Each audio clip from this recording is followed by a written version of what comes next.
Hey there! Guess what this video is gonna be about?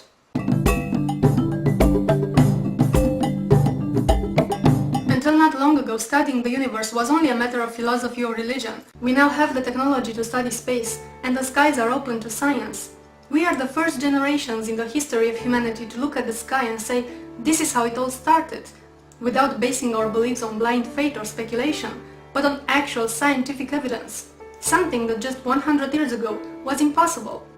First, let's have a quick look at what the Big Bang Theory explains to have happened. With a nuclear bomb, we have a very small amount of matter being converted into energy. In the Big Bang, the exact opposite happened, and energy was converted into matter. It all started about 13.7 billion years ago. The universe was compacted in one inconceivably dense hot spot, probably the size of an atom or smaller. An event called inflation caused it to expand very, very rapidly. In fact, the fabric of space-time itself was expanding, leaving behind a universe filled with subatomic particles, interacting so violently they annihilated each other, releasing energy. A few minutes after the Big Bang, the universe could be compared with the center of the sun. It is extremely hot, and the surviving particles are all electrically charged and moving so fast that energy and matter can't quite separate yet. But as the universe continues to expand, just like an expanding gas, it is cooling. The universe is cool enough for protons, which have positive charges, to capture electrons with negative charges, forming simple atoms of hydrogen and helium. Huge clouds of gas start to condense as gravity is pulling them together. The central regions of those clouds become more and more dense, until forming the first stars. These star giants have a life of only about 2 million years, after which they will die with a huge explosion, called a hypernovae. All the atoms in the universe heavier than helium and hydrogen are created within the core of the stars, or during star explosions. The collision of two nuclei of helium creates carbon, one more helium added to the carbon creates oxygen, and so on. That's where the saying that we are all stardust. So this is how science explains that everything we know began to exist, as a singularity from which the universe expanded and continues to expand today. But what is the evidence for it? We have to start with Einstein. In the times when his theory of relativity was revolutionizing physics, science believed that the universe has always existed and will continue to exist forever, eternal, unchangeable, static. However, according to Einstein's formulas, in general relativity you could only build a model of a universe that is either expanding or collapsing. But Einstein didn't see this as a prediction for how the universe really is.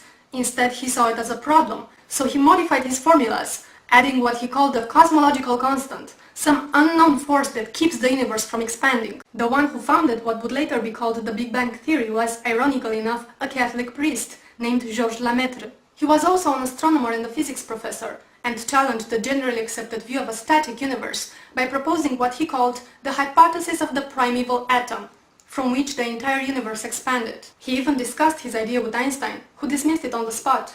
The universe had to be static and everlasting. No question about it. End of the story. But this lasted for only a couple more years. Up until this point it was thought that the Milky Way galaxy was the only one in the universe, and everything observed in the night sky was contained within it. Astronomer Edwin Hubble was about to prove this wrong. Working with the largest telescope ever built at the time, he showed that the cloud-like patches of sky then known as nebulae were external to our galaxy, that they were in fact galaxies themselves. Hubble would spend entire nights guiding the telescope, obtaining images of never-seen-before clarity and detail, revealing individual stars in the Andromeda galaxy. By studying their brightness, he could tell how far away they were. And not only that, but analyzing the light within the galaxies, he could calculate if they were moving away or towards us, and how fast they were moving. When an object is moving away, its light is shifted towards the red part of the spectrum. If it is moving closer, it's shifting towards blue. Under precise analysis and calculations, Hubble showed that the galaxies were in fact speeding apart, that the more distant a galaxy was, the faster it was moving away.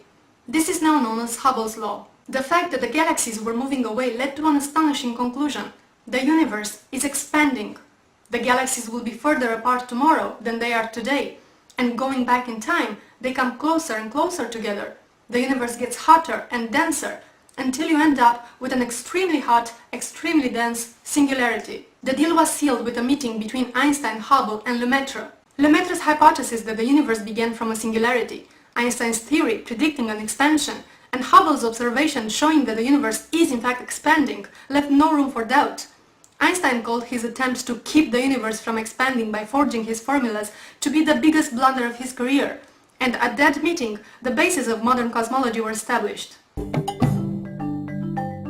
However, the scientific community wasn't ready to accept that the universe had a beginning. There were many opposing it, including the British mathematician Fred Hoyle, who took on the radio talking about the absurdity of the universe starting with what he mockingly called a Big Bang.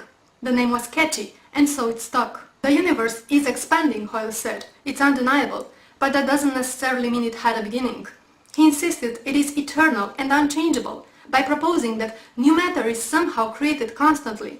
He called it the steady-state theory, and the debate remained open for many years to come, until two radio astronomers discovered the crushing evidence in support of the Big Bang, by accident. Arno Penzias and Robert Wilson were working on a different experiment. They were using a horn antenna designed to receive satellite radio transmissions, but when they turned it at empty space there was an annoying background noise, coming from apparently everywhere. This made no sense, so they assumed there must be something wrong with the horn itself. They found a pair of pigeons nesting in there and thought this might be it. In consequence, these two highly qualified radio astronomers got inside the horn to clean pigeon droppings. But the hissing didn't stop. Trying to find the source of it was driving them mad. At this time, they had no idea that what they just discovered was about to end the heated debate among scientists, and was going to bring them a Nobel Prize. Decades earlier, the Big Bang Theory made a prediction, supported even by its opponents such as Fred Hoyle. If the universe started from a singularity and then expanded, there should be a leftover cosmic background radiation, detectable from all over space. Imagine you are inside an explosion. The radiation is coming from all directions, so you're not outside watching the bang, but actually inside the universe expansion. This radiation coming from everywhere should be detectable, and this is exactly what Wilson and Penzias found, unintentionally. But there was a problem. This radiation seemed to be exactly the same in all directions, with no irregularities, as if the early universe was perfectly smooth and uniform. But this wasn't in tone with what the Big Bang Theory predicted. The early universe should have irregularities. It should be hotter in some places, cooler in others, with denser patches spread around from which the galaxies will be later formed. In late 1989, the COBE satellite was launched into space. It was the first ever satellite dedicated to cosmology, and its goal was to investigate this background radiation. Highly sensitive and perfected for this task, it was supposed to reveal a map of the cosmic background radiation left over from the Big Bang. In other words, a baby picture of the very early universe. 2 years after it was launched, this is what COBE brought back. The early universe presented a pattern of hot and cold spots, in some places denser, with clumps from which gas clouds would form, then stars and galaxies. This was irrefutable evidence, and yet nothing compared with what COBE's successor was going to obtain. Working with extraordinary precision, the 20 horns of the WMAP satellite were to collect data from the microwave cosmic radiation. It revealed an unprecedented sharp and detailed image of the early universe. The patterns accurately represent the seeds from which the stars, galaxies and clusters were formed. This revealed valuable information about the composition of the universe, how old it is, how it evolved, and how fast it's expanding. Since the time when Einstein was forging his formulas to prevent the universe from expanding, and up to the WMAP satellite observations, another important discovery was confirming what the Big Bang Theory predicted. Earlier in the video we saw that according to the theory, if the universe expanded from a hot, dense singularity, then hydrogen and helium would have to be the first elements created and abundant in the universe. All the others would have to be cooked by the stars later on. The fact that all the matter in the universe consists of roughly 74% hydrogen and 24% helium is yet another crushing evidence supporting the Big Bang model.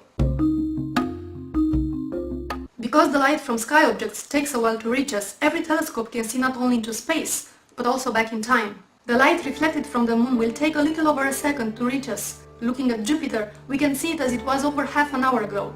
Pointing the telescope to Andromeda galaxy, we see it how it looked over 2 million years ago. The telescopes built today can take us close to the beginning of time, seeing objects as they were 13 billion years ago. Studying the way the galaxies change shape and structure, also their distribution as they get closer together going back in time, fits perfectly with the Big Bang model. It's been 4 centuries since Galileo pointed the first ever telescope at the sky, showing that the Earth is not the center of the universe, but just one planet among others orbiting our Sun. Later we learned that not even our Sun was in the center of the universe, that all the stars observed in the night sky were actually distant suns, that ours is just one star among billions in the Milky Way galaxy, and just in the 20th century Hubble showed that our galaxy is also one among billions. While cosmology cannot yet explain what was before the Big Bang, it makes religion feel uneasy, to say the least. Why would God give his most beloved and important creation such an insignificant place in this huge, immense cosmos? And if there was intent behind the creation of life, why is the universe such a violent place to begin with? I've been planning for a long time to make an audiobook dealing with the arguments for God's existence, and at first I thought to put it up for sale, but I finally decided against it simply because I want it to be accessible to as many people as possible. So as soon as I'm gonna finish a chapter, I will put it online to be available to download for free. If you want to support it with PayPal donations, that's great. If you don't, that's fine as well. So far I managed to record the introduction and the first chapter, in which I'm dealing with exactly what I talked about earlier. If there is logical to assume that there is a deity behind the creation of the world. So links are in the sidebar. Please get back to me with feedback on this video and on the first chapter of my book, if you enjoyed it, if you hated it, if I should continue with it, or I should just go die.